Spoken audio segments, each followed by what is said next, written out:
Mahigit 200 units na raw ng Piso Wi-Fi ang nabuo ni Jonas. Nakita ko yung importansya sa ibang tao lalo yung mga nangungupahan. Win-win kami. Makagagamit siya ng serbisyo ng Piso Wi-Fi.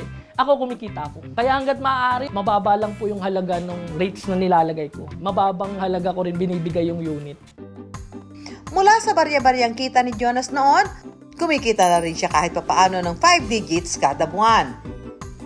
Dapat marunong ka po mag-distinguish ng mga POI, point of interest. Halimbawa, basketball court, yan, mga tambayan, maglalive yan sila Kasi lahat naman po parang tubig, kuryente na si Wi-Fi connection Tsaka sa mga liblib, mga remote area, sa mga province, okay yan. Kaya mga umorder din sa akin, Batangas, Bulacan, siniship namin.